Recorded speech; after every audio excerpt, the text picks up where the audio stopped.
भारतीय दहशतगर्द ये जंग नजर नहीं आती लेकिन लड़ी जा रही है। भारतीय खुफिया एजेंसियों की साजिश, दहशतगर्द तंजीमों के खतरनाक मंसूबे और एक मर्द मुजाहिद की जुर्रतमंदाना जवाबी कार्रवाइयाँ। दुश्मन जहाँ भी होगा हम वहाँ पहुँचेंगे। भारतीय दहशतगर्द।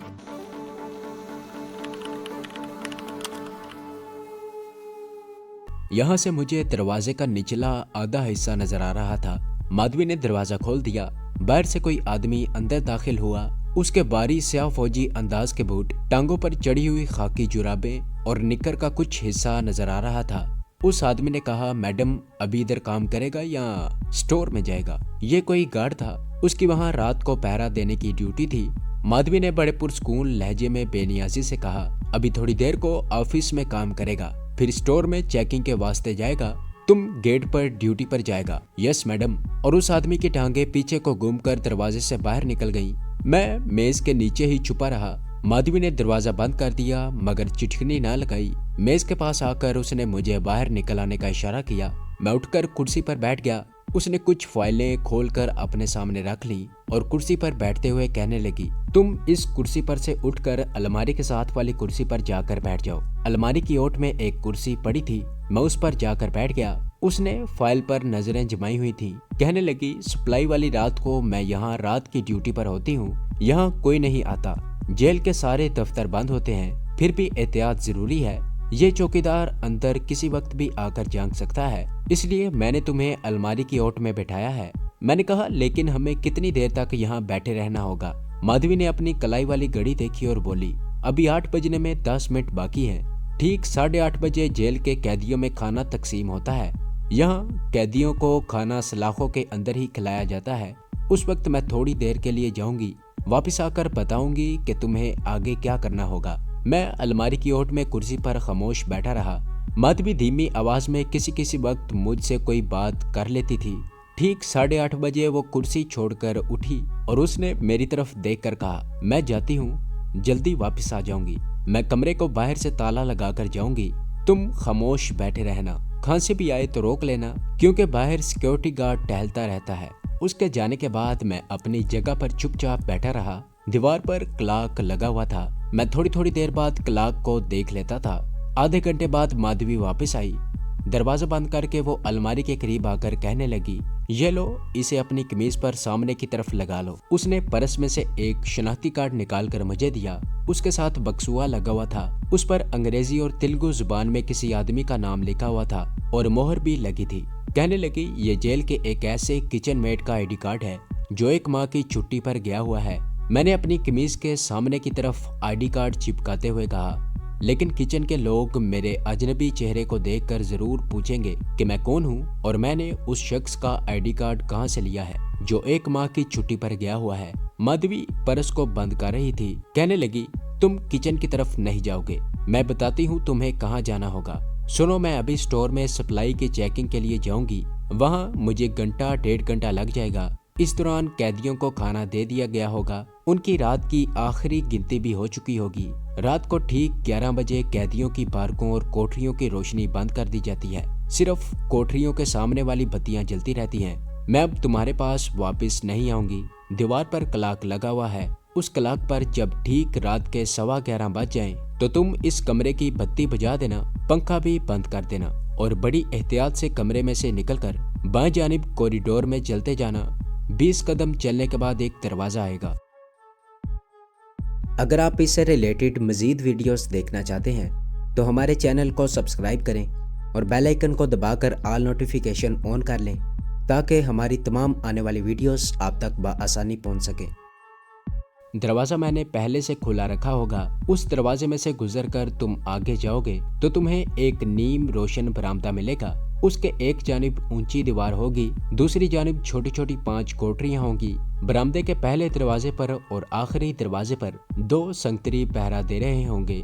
बरामदे के दरवाजे के बाहर एक बाल्टी पड़ी होगी। तुम वो बाल्टी उठाकर बरामदे में दाखिल हो जाना। संगतरी तुम्हारी तरफ सरसरी निगाहों से देखेगा।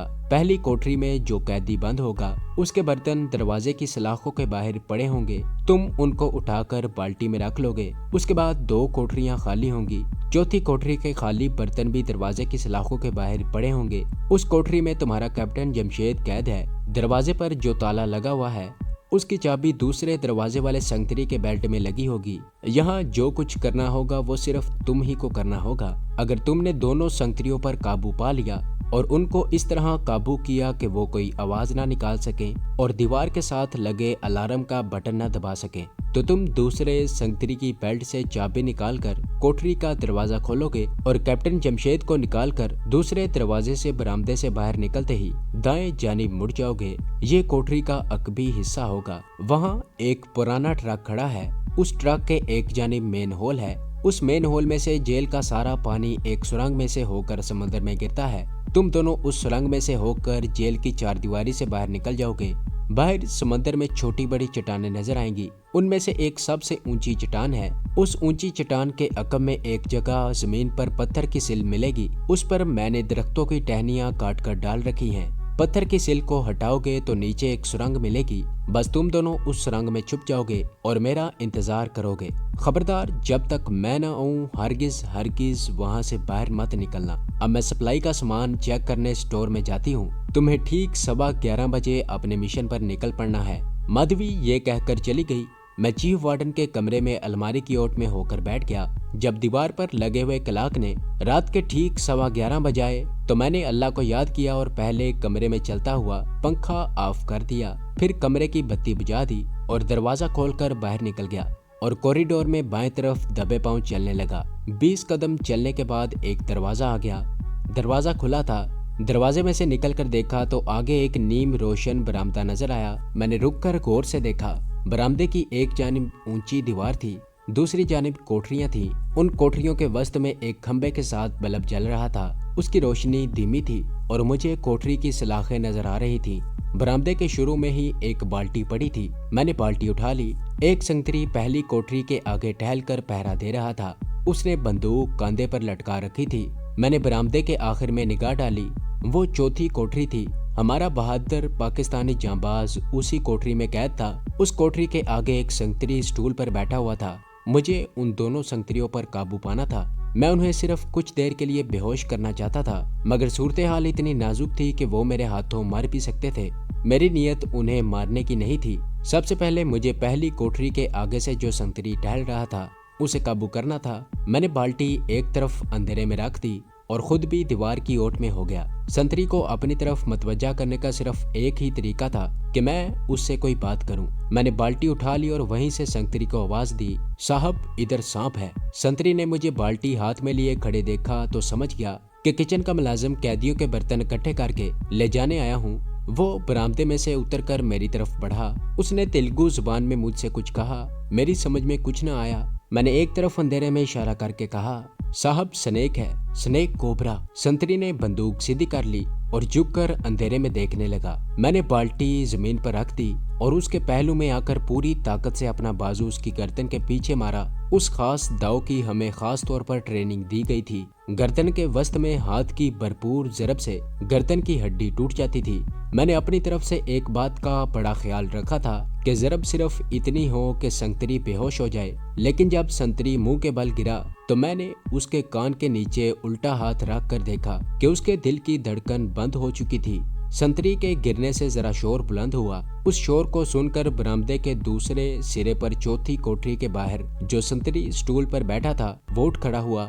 उसने वहीं से पहले वाले संतरी को आवाज देकर पूछा कि क्या बात है। मैं बरामदे में आ गया और उसे कहा, साहब संतरी जी बेहोश हो गया है। दूसरा संतरी घबरा कर मेरी तरफ दौड़ा। मैं एक तरफ हट गया। दूसरे ही लम्हे दूसरा संतरी पहले संतरी के ऊपर मुंह के बल गिरकर बेहोश हो गया था या मर गया था। उसकी गर्दन पर हाथ रखकर उसके दिल की धड़कन परखने का वक्त नहीं था। वो बेहोश जरूर हो गया था। मैंने उसकी बेल्ट में लगा हुआ चाबियों का गुच्छा निकाल लिया और बरामदे में चौथी कोठरी की तरफ दौड़ा। चौथी कोठरी में रोशनी हो रही थी। उस रोशनी में मैंने एक इंसान को जमीन पर औंधे मुंह पड़े देखा। मैंने चाबियों के गुच्छे में से ताले पर चाबियां लगानी शुरू कर दी। जिबाहल कैदी ने सर उठाकर मेरी तरफ देखा।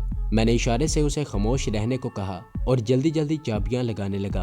आखिर एक चाबी लग गई। मैं सलाखों वाला दरवाजा खोलकर अंदर चला गया और कैदी से पूछा, क्या तुम ही पाकिस्तानी जांबाज फोर्स के कैप्टन हो? हाँ, नौजवान ने जवाब दिया। मैंने पूछा, जल्दी से अपना नाम बताओ। मेरा नाम जमशेद है। ठीक है, फौरन मेरे साथ निकल चलो, जल्दी करो। कैप्टन जमशेद जैसे पहले से ही तैयार था, वो बोरिये से उठा और मेरे साथ कोठरी से बाहर निकल आया। मैं बरामदे से निकलकर जल्दी से दाएं मुड़ गया। ये जेल की काल कोठरियों का पिछवाड़ा था। कैप्टन जमशेद को मैंने अपने पीछे रखा हुआ था। वो आहिस्ता से बोला, जेल की दीवार पर कैसे चढ़ेंगे? मैंने सरगोशी में कहा, प्लीज खामोश रहो। वहाँ इतना अंधेरा नहीं था। जेल की चारदीवारी पर जो वॉच टावर बने हुए थे, उसकी सर्च लाइट का दायरा दीवार की दूसरी जानिब चल रहा था। उस रोशनी का अक्स दीवार की चारदीवारी के अंदर की फजा को भी रोशन कर रहा था। मुझे एक जानिब ट्रक खड़ा नजर आया। मैंने कैप्टन जमशेद को अपने पीछे आने का इशारा किया और ट्रक की तरफ बढ़ा। मैं भी झुककर चल रहा था। कैप्टन जमशेद भी झुककर चल रहा था। ट्रक के पास जाकर मैं मेन होल के ढक्कन को तलाश करने लगा। कैप्टन जमशेद वहीं बैठ गया। मुझे मेन होल नजर आ गया। मैंने कैप्टन जमशेद को इशारा किया। हम दोनों ने मेन होल का ढक्कन किसी न किसी तरह उठा लिया। तो ये थी हमारी आज की एपिसोड। उम्मीद करता हूँ कि आपको ये कहानी अच्छी लगी होगी। इसे लाइक करें, शेयर करें और कमेंट में अपना इजहार ख्याल ज़रूर पेश करें। और अगर इस चैनल को सब्सक्राइब नहीं किया तो इस चैनल को सब्सक्राइब करें और बेल आइकन को दबाकर ऑल नोटिफिकेशन ऑन कर लें